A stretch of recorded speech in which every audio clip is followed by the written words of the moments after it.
Hey guys, this is Mercedes with Trim Podcast.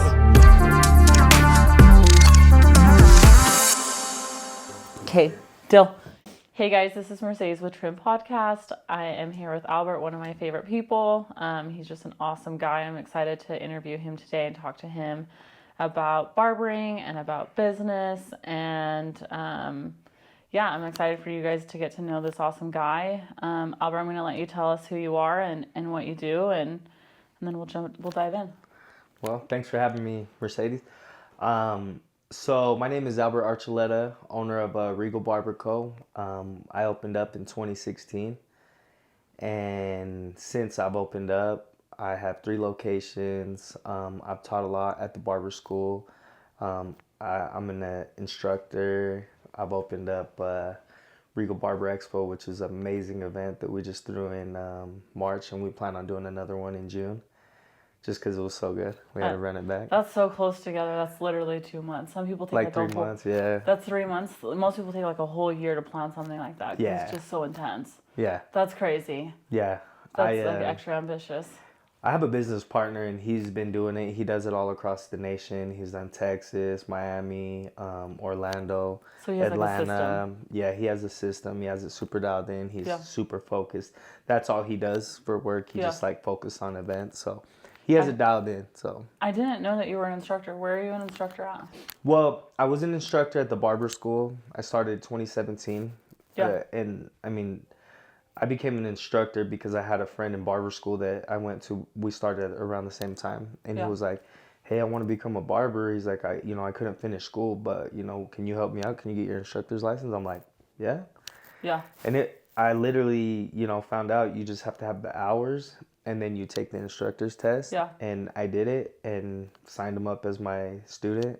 Yeah. And it was kind of easy because I didn't really have to like teach him the fundamentals. I'm not super patient when it comes to like, all right, this is how you drape them. This is how, like, I don't know, I want to do that. Yeah. So he already knew. We already did that together in school. So I was able to just, be his instructor, count his hours, and he was able to take his test. So it was super easy. Does he still work for you? No. No. Yeah, he started his. That's cool though. He started his own? His own studio, yeah. That's cool though. Yeah. Like to have been able to start him from the beginning and to him having his own business, Yeah. like to be able to follow that through. Right. That's rad. That's super cool. Yeah. So take me back to why did you choose barbering? Like what did you do before barbering? What led you to barbering? How'd you get there? So before I started barber school, I was doing construction, warehouse, basically just anywhere I can, wherever I can get in. I had felonies, so like my options weren't super open, and it was basically like the only experience I had was manual labor. So I remember working at a bullfrog spas. We'd work. You did?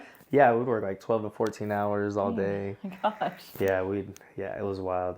And I wasn't getting paid that much. I think I was getting paid $9 an hour, something crazy. I had kids. You did have kids by then? I had kids. Yeah, I had 4 kids, and it was rough. But how long ago did you start barbering? I started in 2013. So you opened your own shop 3 years after starting. How long did it take you to graduate? 6 months, 7 months. So pretty fast. So a year and a half into barbering, you had already started your own barbershop. Yeah, about 2 years it About took 2 years. me. Yeah, I spent like 6-7 months in school, went straight to, the reason why I started barbering too is I had a real good mentor of mine, and he was a barber, and he was like, hey, you should cut hair, and I'm just like I didn't really get it. I'm like, what do you mean? Like, Yeah. I don't know how to cut hair. Like, I'm not good with my hair. Like, I don't know what you mean. Yeah. But I think it was more just like the relationships and, Yeah. personality. I think I can scout that now from people. I could be like, you know what, you'd be a great barber, you know? Even if they're young, you could just tell the type of person. So at the time I didn't get it. But, fast forward, he was like, hey, you should be a barber. And I'm like, I got laid off my construction job. And basically he was like, hey, you should start barber school. And I was like, was he a barber? Yeah, he was my barber. He was one of my first barbers. He gave me a razor fade. Growing up, I would only go to like sports clips, grades clips. Just like fast places. I didn't have a barber, and really I wouldn't even get a haircut that much. It was only when my grandma or my aunt would take me, and they took me to the place that they got their hair done. Yeah. So nice. Are you still friends with your mentor now? Yeah, he's pretty much like my brother. That's amazing. He's been my friend the whole time. He's mentored me. He, even before, I started barbering when he was cutting my hair. He wrote me in prison. Like, we stayed real close. And You went to prison after barbering? it was before. Before. Yeah. Nice. Do you want to drop your mentor's name? Yeah, his name's Jody Joe. Jody Joe. He owns Clean Cut Barbershop in Salt Lake. I've never even heard of it, but he's an awesome guy. He great dude, Good guy. super low key. He doesn't care about social media. He's not big on like, you know, trying to get his name out there. He literally has a full book of clients. He has a shop full. He makes good money. You know, he owns a house and rents a house. He's real chill about life, you know. Me and him kind of live a little bit different. He was like, "Hey, you should start barbering," and I went crazy. And he's, you know, he just does his thing. He doesn't really just a simple life. Yeah, he just values the peace of mind, and he don't want to be out there. So I like that actually. It's hard because like there is a turning point in your life when you're like, do I become like the face of this company and grow it? And like, because you own it, you take that pride, right? So you become the one who becomes the face. But for so long, I'm like, I'm not the face. I'm not the face. I don't want to be the face. Like, they're the face. They're the face. But at some point, you've got to be like, all right, I got to take this company to the next level. Right. So when you opened Regal Barber Co., did you open by yourself or did you do it with someone like a partner? I opened by myself. I did have my stepdad help me financially a little bit because I didn't really have a lot of money. I didn't have a lot of people I could ask for money. I mean, before that, I had child support that I had to pay. Construction wasn't paying that good. By the time they took out child support insurance for my kids, you know, I wouldn't make that much money. So I really wasn't in a position to like save up money. Yeah. So at the time I was just like, you know what, I'm going to start it out. And, you know, I asked my stepdad for $5,000 and he was like, I only got $3. Only got $3. And I was like, all right, I'll take it, you know. And then I go to sign the lease for the place and it was like $1,600 a month. And between the first and last months and the deposit, I literally ran out of money. Like, as soon as I got done with the flooring, I was like, damn, like I got $0. $0. And I was like, I'm like, yo, how am I gonna do this? Like, I just was like, you know what, cool. I taped up the windows because I still had to paint. And we taped up the windows and put, you know, like just to black it out. And I like had a coat rack that, you know, was flat. And I had a chair, and I was like, you know what? I'm going to drill this right here. I'm going to make me a station.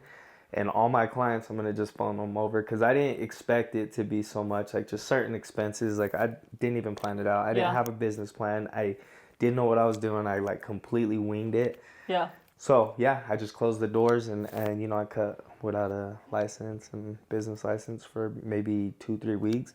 But the good thing that I had is I had a full set of clientele. So you were cutting before you'd even finished school? No. I mean, I did a couple of haircuts. You just hadn't done like your testing and stuff like that. Yeah, no. In barber school, I did a couple of haircuts.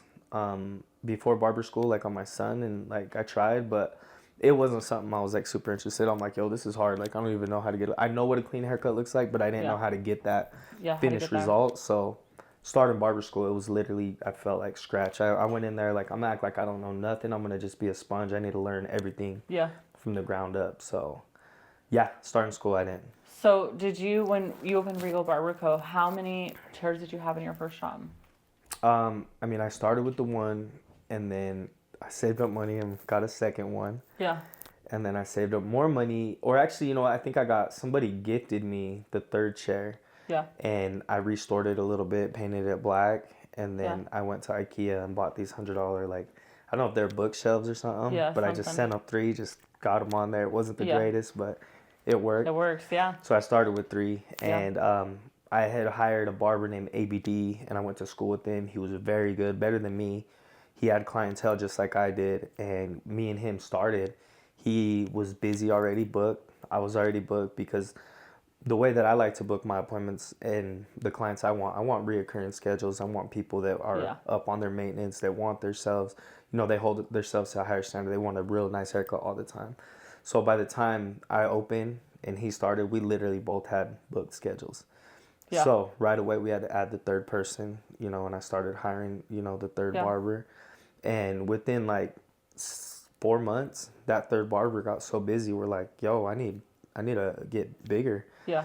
And there was a wall at the end of the thing, or like at the end. In your space? But there was like another, like basically as big as this room was. And I'm like, okay, cool. That's like 2-3 more chairs, you know? So I one day after work, I was like, you know what? I'm doing it. Yeah. We closed down on a Saturday at 4. And as soon as we closed down, I locked the door, and I just tore down the wall, tore out the carpet, and started the construction. And by Tuesday, by the time we opened, we added the next station. So then we had 4. And then did you end up growing it to the 6? Yeah, we had 4, and then like same thing. It just got busy. That person got busy. We had another one, 5, 6. Filled that one space up, and you know, at the spot that we're at, it wasn't too wide. It was kind of like a hallway because it split one big shop in half from the previous, you know, tenants. And I filled it up so much to where we couldn't even walk to the bathroom because it was so packed. Like the chairs were almost hitting each other, and the waiting room was full. And I'm just like, I need to expand. Yeah. So basically, two doors down, there was a cell phone repair store that wasn't doing the best, and they didn't need a huge space. So we was able to negotiate it where I switched spaces, and the vape store actually wanted to expand, but they couldn't expand. So what we did is, like, the space was super long and wide, but there was a wall in the middle. So what we did was I kept this front end for the barber shop, and I made a hallway. We knocked down the wall, and the vape shop expanded their business, like, and the back end, when you go in, it like opened up. And I just kind of made a hallway for the restrooms, and I was able to start 8 chairs. Dang, so you went from 1, and then like 3, and then 6, and then boom, next over to the 8. 8 chairs, yeah. Dang, do you still have that location? Yeah, that's the cool. OG location, Murray. I love it. That's the homestead. Yeah, I like it. It has huge, you know, I mean, it has windows right in front, so good lighting. You know, you get to see the lighting. Sometimes it gets a little hot because of the windows too, but you know, you got good view of like 4500 South. A lot of traffic, you know, good energy coming through through that shop. No, I love that. So when I started by myself too. Really? So it was just me, and then I remember people like wanting to come on, and I'm like, I don't know, like, how to do your taxes. Like, do I do your taxes? Right. Do you do your taxes? Like, who does your payroll? Do I do your payroll? Like, I'm like, do I have to like manage your schedule and my schedule? Like what? Like, do I have to supply you with stuff? I just remember being like, oh my gosh, I did you start with like commission or booth rent? Yeah, so I started out hourly because I was like, I don't know. So I started out hourly because I'm further south than you. So up there, like, I know everybody up there is like booth rent commission. Right. But down here, it's like more hourly. So I started out hourly, but then I was like paying a ton on like their Social Security, their payroll like taxes. Yeah, it was so expensive that I was like, I don't want to do this. But then I like met another barbershop owner, and he's like, barbers can be contractors, and they can pay for their own, and they can do write-offs. So I was like, oh my gosh, that's brilliant. That's perfect. So then I had to find someone to like make me a contract for them to be able to be contractors, etc. So then I switched everyone over to contractors, and I did commission then. And then now I have like a little mixture of like some hourly, some commission, some piece rate, some everything. Oh, really? A little bit of like all 3. So some I paid. What is a piece rate structure? How does so that a work? piece rate is like really similar to commission, but it's like every time you do a haircut, you make this dollar amount on that haircut, rather than like it could still be considered a commission if you count whatever the commission is, but we just call it piece rate. It's like you make this every time you do a cut, you make this every time you do a beard trim, you make this every time you do a wax or whatever. So it's like not a straight across the board commission. It just depends. Oh, that's so it just depends on like their experience, kind of like where they want to be. If they're hourly, then more than likely like they don't really have a clientele, and so they kind of want to start. So out that piece rate's more for the experienced barbers. Nope, the experienced barbers want to be more like commission. Oh, okay. So it just kind of depends, like, and it kind of depends on like how they negotiate when they start, or like if I actually need a barber when they start. You know, if I'm like, if I need you, I'm like, okay, I'm a little more flexible. Yeah. If I don't need you, I'm like, no, you're going piece rate. Right. So it just depends on like where I'm at. But yeah, that like when I first started, like you did, like were you just like, what do I even do? Like I don't know, like how to take, like I know how to take care of myself. Like I got this, but like taking care of you and then you and then you, I'm like I felt like responsible for everybody. Like how did you feel? What was that like? I think one good thing that I did at my friend's barbershop that I worked at for 2 years, I tried to treat it as my own. Like I cleaned the bathrooms, I answered the phone. I greet people to the point where like I had my own people or other people that came in. They were like, "Are you the owner?" Dang. And I'm like, you just owned it. No. But that transitioned me to when I opened my own shop. A lot of those things I just automatically did. Yeah. So then I was able to focus on like the logistics and the systems and stuff like that.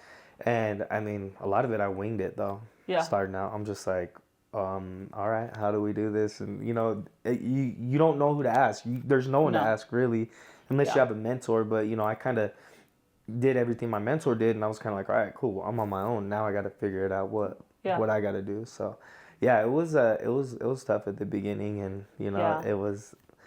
There's times where I still feel like I'm still learning. I'm still figuring it out. I'm still like, oh damn, how do I do this? How do I do that? Yeah. It's so You true know. though.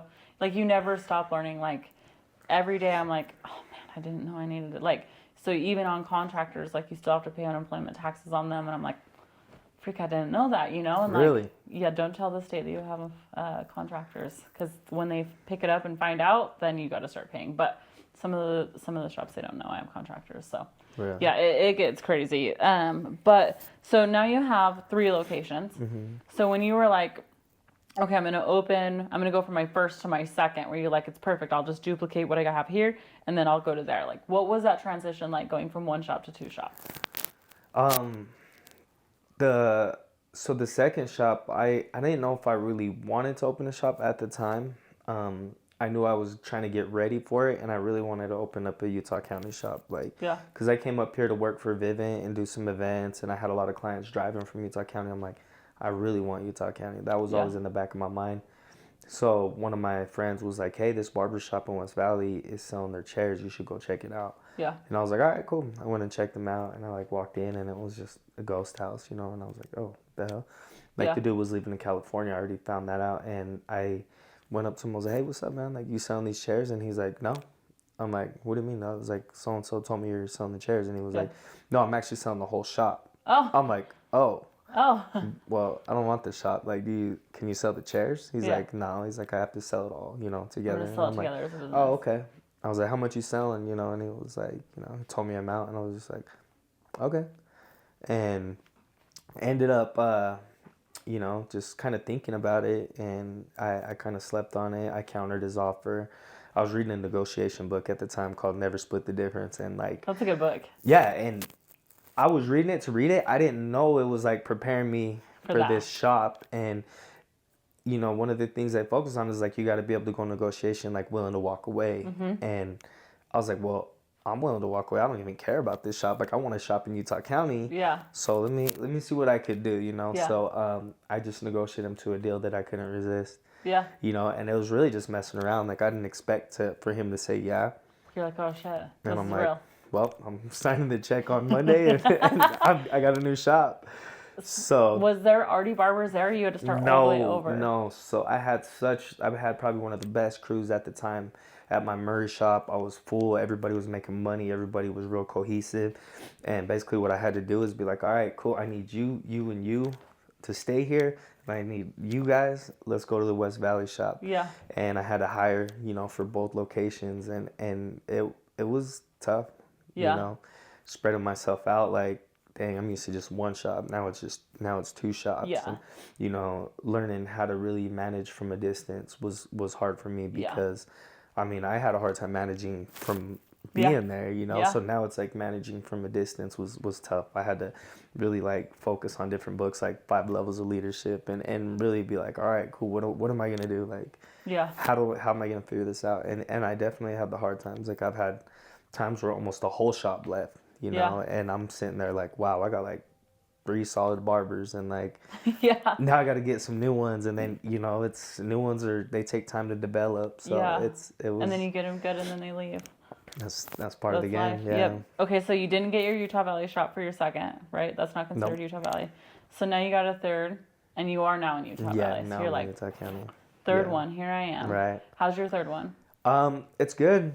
It's Same growing. thing. That was an existing shop too. Yeah, right? yeah, same type of situation, a little bit different.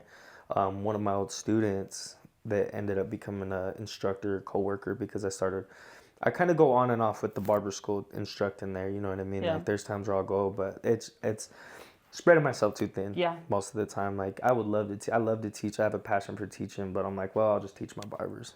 Teach my kids. Like, got plenty of people to teach. But yeah, he was one of my students. He became the student instructor, and then an instructor, and then opened his own shop. And he had to move back home to Oklahoma, where he's from. And he basically was like, hey, I could either manage it from a distance, or you're my first option though. Like, I'd rather sell it to you. Yeah. And he's like, I know my barbers will be in good hands, and so, you'll take good care of them. yeah. So it's So every time I open a shop, so I don't know if you're like me, but you probably are. But I try to pay for all my my shops in cash. Like I just want to be in like the least amount of debt as possible. Right. And every time I know I'm opening a shop, I'm like, ramen noodles, here I freaking come. And I know it's like I'm about to have like no new shoes for a hot second, like no good food, like definitely ramen noodles. Like I'm looking at the lower shelves on all the grocery aisles. Is that what it's like for you? Like when you open a shop? Subscriptions, I'm like, I gotta limit my subscriptions. Like Netflix I gotta only. sit down and do the work. Like I gotta prioritize and cut things out. And I stopped driving my Hellcat. Like, right. We're moped, saving gas. here we go. Yeah, like, no, 100%. Honda Civic only. Like, people don't realize that too. They're like, well, you must be doing like really good to like open another shop. I'm like, man, every time I open a new shop, I'm on ramen noodles for like 3 months. And then it takes time to recoup the money that you invested too. Like, I don't think people understand that. They're just counting your pockets. They're like, oh, you're doing so good. Yeah. You're making this much off of each barber. Like, they're sitting there doing the math, but it's like, no, you guys are seeing the money out. You don't see, or the money coming in. You don't see the money going out and the initial investment that most people never do in their whole lives. They'll never invest in something to watch to reap the benefits. So when like everyone does business different, like I'm not opposed to like being in debt. Like I don't find debt as like being a bad thing. Like I love like leveraging the bank's money. I love when I can use somebody else's money to build me. But if I'm gonna do it myself and it's like just my shop, then I'm gonna be like pretty debt free. So I mean I can go both ways when it comes to both. But that's interesting that you say that, because I actually podcast someone like just a couple podcasts ago who was like, I said, what's your advice when you go to a barber school? Like, what do you tell these like young kids? Like, what do you say? And he's like, I always tell them, like, get out of school, open your own shop. Like, and I was shocked because I was like, whoa, like, that's so intense. Like, not everybody is like, people, like, I just feel like not everybody should open a barbershop, nor should everyone want to either. Like, I think people like see my life and they're like, oh, it'd be like so cool to have this. But like, what you don't see is like, I'm on like a high dose of like medication and like just to like not have anxiety attacks. Like what you don't see is that like my daughter's birthday is, but I'm here her birthday's today and I'm here working today. Like they don't see that Christmas Eve I'm working, Christmas Day I'm working, because the shop's closed. I can come in and do repairs, and so it's like,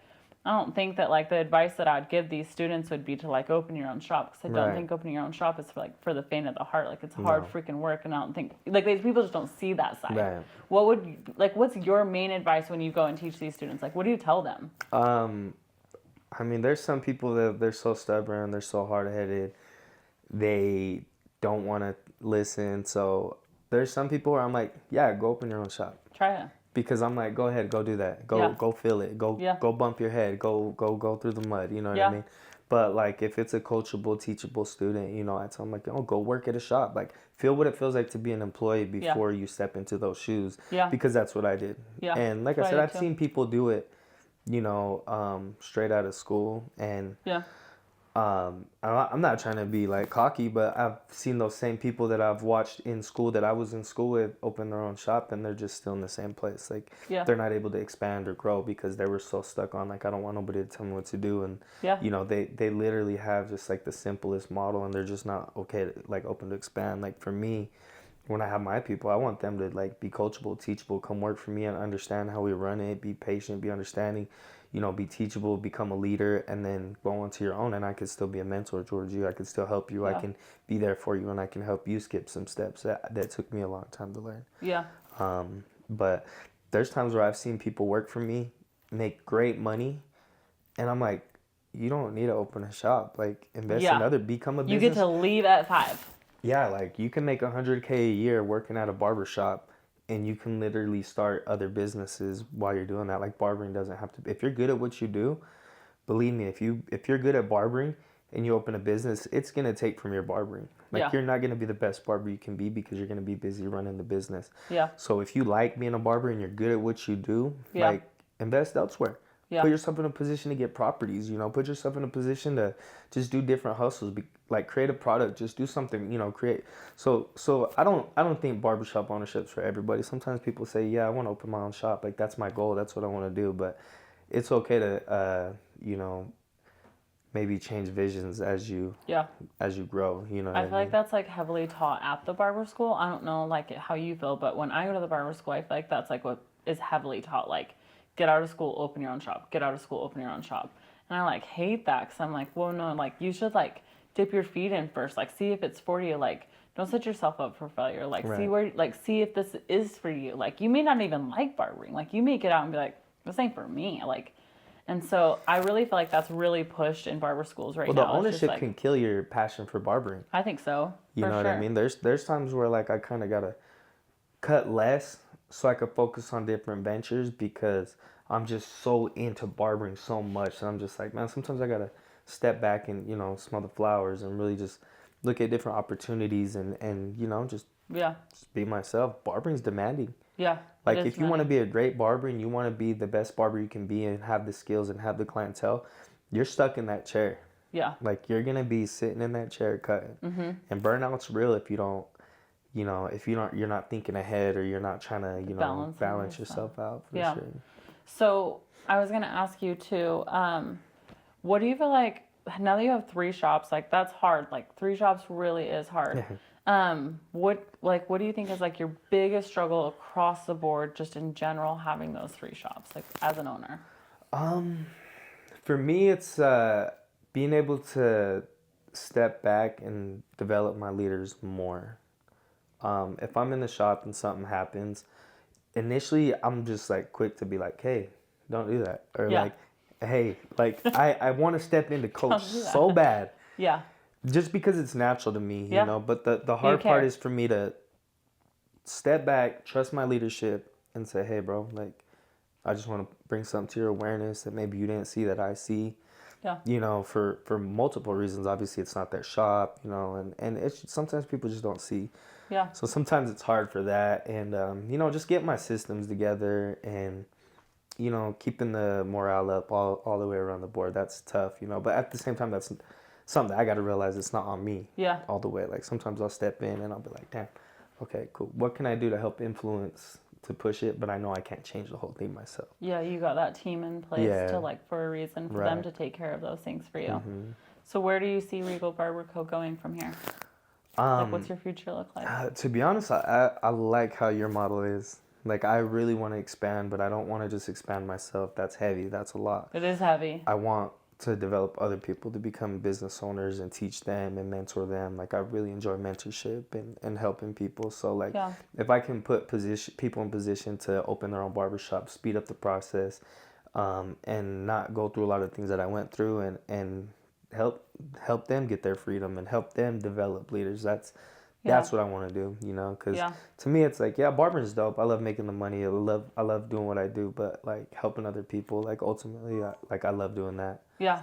No, I think that's perfect because you were just talking about when you first opened, like you needed was it your dad or your stepdad? My stepdad, yeah. Your stepdad, like you needed him because you needed like that initial money to be able to get in, and like a lot of barbers, like they need that initial help to be able to Right. get in. But once they get in, like they're going to work hard, Right. they're going to grind for you. But they like, I love my barbers like to death, and the ones that like want to grow.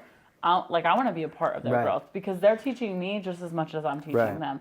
So like, I don't see it as a way of like, I'm just like helping them get to their dream. Like they're helping me get to my dream too. Right. So it's like together, like this synergy It's like is bringing us together. Yeah, it's community. It's and they're like culture. teaching me just as much as I feel like they're always like, oh, Sadie, you've done so much for me. I'm like, man, like you're doing more for me than I Right. feel like I'm doing for you, And then plus, like, I learned from all my barbers. Like, it could be Yeah. a brand new barber out of school and they're like super passionate, super motivated, and they're showing me a clipper and I'm like, yo, what is that? Yeah. Showing me a technique. Yeah. Bringing new tools, bringing new things to the table, Yeah. It's like helps keep me sharp, and Yeah. I'm like, here, let me help you this way, you help me this way. We're all just gonna come up together. Yeah. No, I love that. Where's your main location that you work out of? Or One day a week main? out of each. so you have 3, so then you just work the 3 days? a week. Yeah. Good for you. Yeah. That was hard for me to like finally start to slow back. Now I only work 2 days a week, but Really? my whole leadership team's like, you need to stop working. You need to stop working. And my struggle is your struggle too. My biggest struggle is like stop working in the business and start working on the business. Yeah. And they're constantly getting after me, like get out of the shop, like you know, just get out of the shop and start working on it. I'm like, but I belong in the shop. So it's Right, like, yeah. it's this constant battle. Like, I want to be Yeah. in there grinding with my team, but like my leadership team needs me to grind with them to make them better. We have to too. work in a different aspect to help teach them and show them. Yeah, So it's true. that's kind of where I've been, you know, at more. It's like my days off are not. I mean, everybody's like, "Oh, that's so cool. You you only work 3 days a week." Yeah, and then the rest you just chilling. Man, I'll be on coaching calls at 10 p.m. on a Tuesday night. Yeah. You know, with my leadership or with my barbers and with somebody that needs it, and it's just constantly, you know, payroll. You know, just all these different things that I got to deal with, and it's like, yeah, I might have the day off, but it's really, you know, not a day off. Like, I'm working. Like, and if I'm not physically working on something or I'm actively working on something, I'm working on it in my head. I'm like, all right, cool. What can I do? I need to do this. I need to do that. You know, just strategizing. So. Are you apprenticing any of your kids right now? No, not none of my kids. I wish. Yeah. I got 2 of my girls right now apprenticing me. And it's rough. Like, when it's your own kids, like, and they start, like, having a little attitude, you're like, I'm about to slap you. See, yeah, no. It gets a little rough. There was a point where I wanted my daughter to, you know, come to apprentice or help me out a lot with the business. But I'm like, you know what? It's better for her. She went and worked at Wendy's. Yeah. And I'm like, go work at Wendy's. Yeah. Go learn. Yeah. Learn how to get told what to do. Learn how to show up on time. Learn how to, you know, call your days off. And learn all the different things that you're going to have to deal with at a regular job. So that way I don't have to break all that down to you and we don't have to bump heads because we will. My daughter's very like hard-headed. She's just like me. It's like me arguing with the younger version of myself and I'm just like, I don't want to fight that battle, you know? Yeah. She's my daughter, so I got to, you know. My 21-year-old, I've already fired her. She left. It was hard firing her too. I was like, you're us out. Yeah. And so she went and worked at a gas station. You gotta go home and eat dinner together. You're just like, oh, so. I'm like, how's your job finding? Yeah. So I fired her. She went to work at a gas station. She was like, man, I didn't realize like how easy I had it. And she's come back. She works for me again. Right. But it's probably way better. So much better because she knows what it was like to work for somebody else who like actually made her get on her hands and knees, freaking clean. Like I was like, you had a freaking cush here. And so it's been so much better having her back. Like I'm so glad I fired her. Even the value of a dollar too. Like there's times where I have my daughter, I'm like, hey, will you help me do this and that, and I'll pay her. Yeah. And then when she went and got her job, she's like, Dad, I just worked 2 weeks and I made $250, and I'm like, good. Yeah. Like good. Because I know you remember me giving you 50 and you looking at me like that's it, and I'm just like, you ungrateful little kid. Like, seriously. You entitled kid, you know? Like, that's my kids. Yeah, really but I mean, it's better than, you know, the alternative, you know, like us not having nothing, not be able to get them, you know. Yeah, like, so what was your childhood like? Was your childhood like more like your parents were business owners and like they were pretty like ambitious and driven, or like how did you get to where you're at? So my stepdad growing up, he worked 2 jobs. I just remember him going to work early in the morning, coming home, sleeping on the couch for like 30 minutes, 40 minutes, and then going to a night job and coming home late. So he wasn't there a lot. My mom had a, you know, just regular job, OC10, and she worked there for a while. So entrepreneurship, I didn't really see it a lot growing up. I know I had a grandpa, you know, that passed away when I was like about 11, 12. But he owned a construction company. So he was like the only one in my family that had a business. But yeah, I didn't really know. I mean, the only thing close to that too was like my real dad that I didn't grow up with. You know, he was a drug dealer, you know, and I grew up and I started heading in that direction. That's why I got locked up, you know. So I think, you know, it's obviously bad, and I'm not saying it's a good thing, but it did get me in the mindset of like making money. Like there's literally criminals that run a business, a enterprise that's like, if these dudes are in the right position, they could be making millions of dollars legitimately. Yeah. But they're just doing what they know, what they have access to.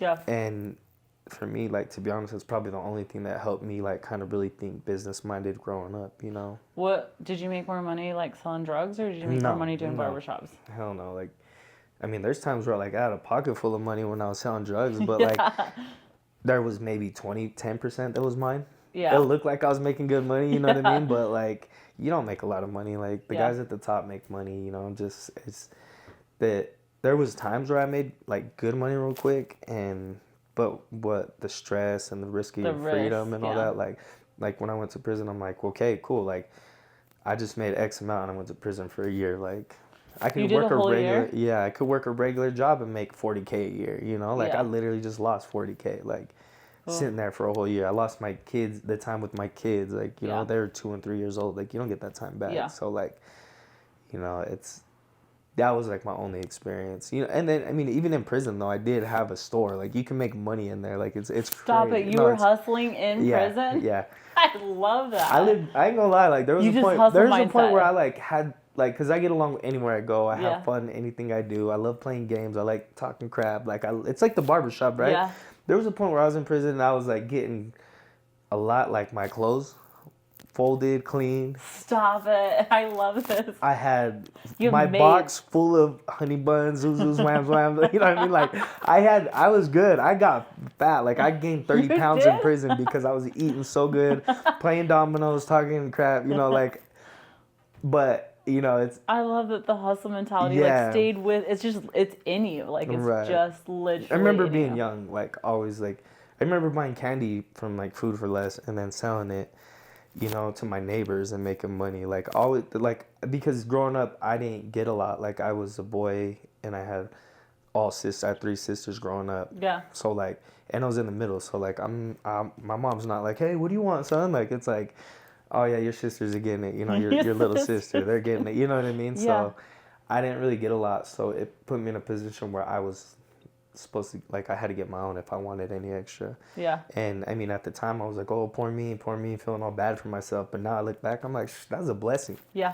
Like, I'm glad that I didn't get so much things handed to me because it taught me how to go hustle and get it on my own and not depend on nobody. So, that's just kind of like my mindset. And, you know, really it was just up to me growing up and becoming the person that I needed to be, so where I could put myself in a position to get my own stuff legit without risking my freedom, because you know, selling drugs is just so, like, it's so easy for me because, or my family or anybody around me, because we have so many people that we know. Like, it's connections. It's connections. It's kind of sad, you know. I wish, like, I'm trying to build up connections, like business connections and opportunities, you know. Like, right now I could offer barbering, you know, which is, I'm more than happy. I've had a lot of my cousins learn how to cut hair and stuff like that, but I wish I could do a lot more. But, you know, business is universal. Like, there's any way to do, once you learn how to do business, you kind of get the concept and you could start growing and giving ideas. So, yeah.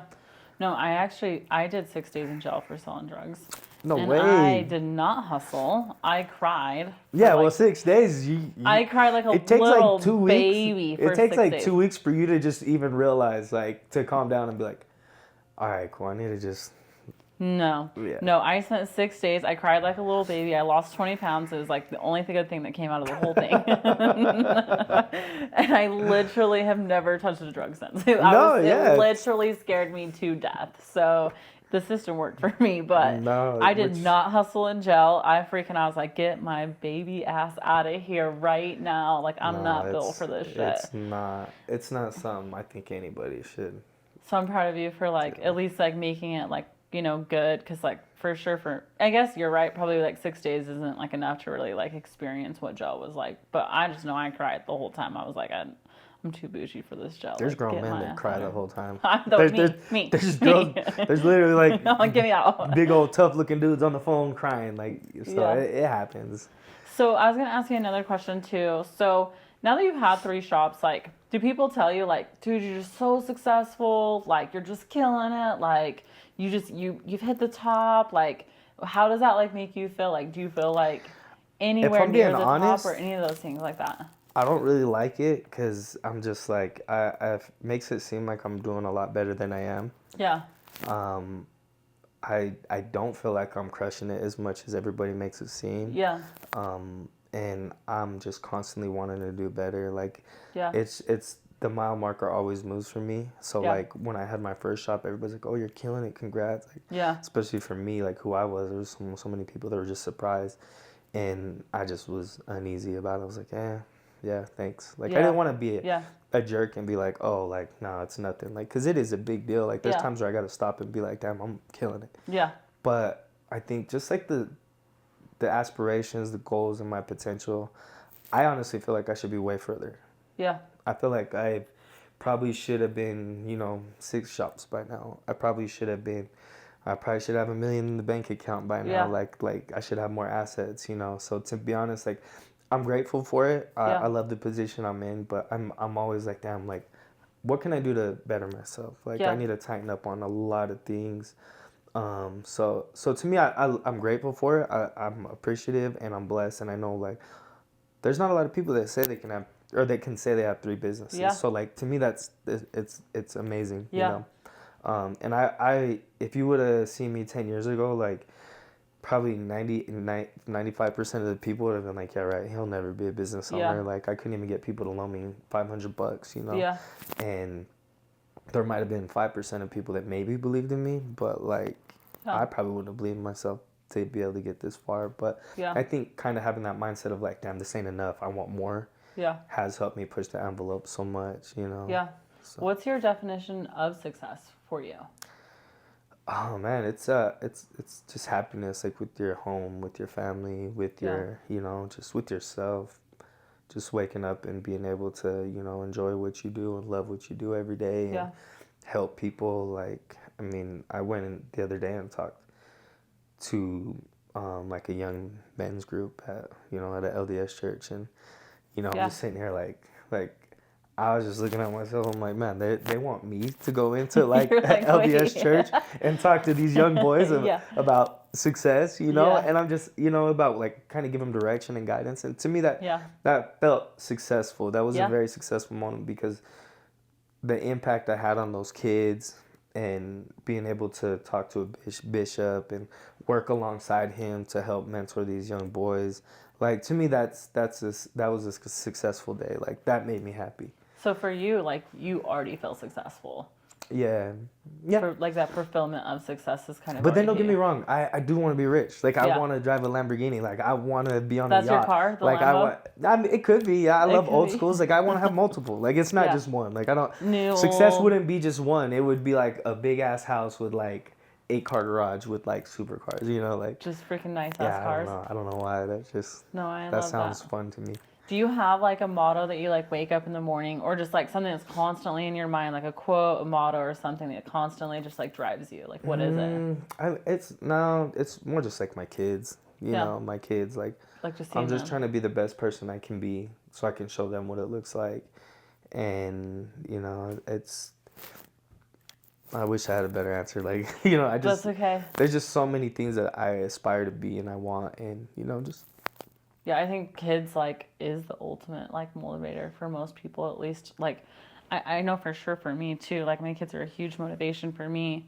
But, yeah, like, I think a quote and a motto is, like, for me, I live by this quote. It's called, "It's not about you." And I think that would really resonate with you, because I think that you feel really similar as me. It's not about me. Everything that I'm doing isn't for me. Like, it doesn't matter how much money I make. It's not for me. Like, it's for people to grow with me. It's for everyone to. I want to see my barbers. I want you to be better than me. Right. I want my kids to be better than me. I want my businesses to be better than me. Like, I want everybody to be better than me. But I'm gonna make it hard. But if you're gonna beat me, like you better be ready to work. And so I think that you feel like the same way, similar in that. So that's kind of my motto. Is like, it's not about me. But if you do beat me, then you you worked. You deserve it. You worked. Yeah. So do you think you have like a 4th location coming your way? Like, are you thinking about it? Yeah, I'm definitely thinking about it. I'm trying to prepare my team as much as I can to kind of be in position for that. Yeah. And there's systems that I got to put in place to be ready for that. To get to that next level.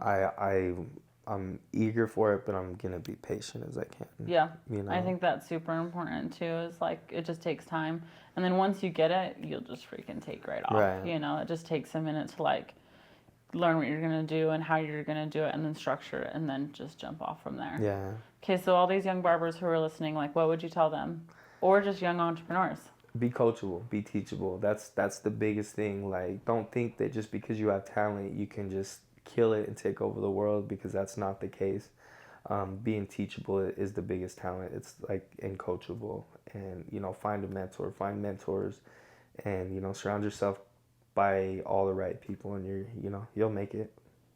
No, I love that. That's great. Follow this guy. He's going to do great things. He's going to be big. So Follow Regal Barber Co, but also follow Albert. Do you have your own page too? Yeah, it's Mr. Regal. Mr. Regal. Follow it. There you go. Watch out. Thanks, you guys. Thank you.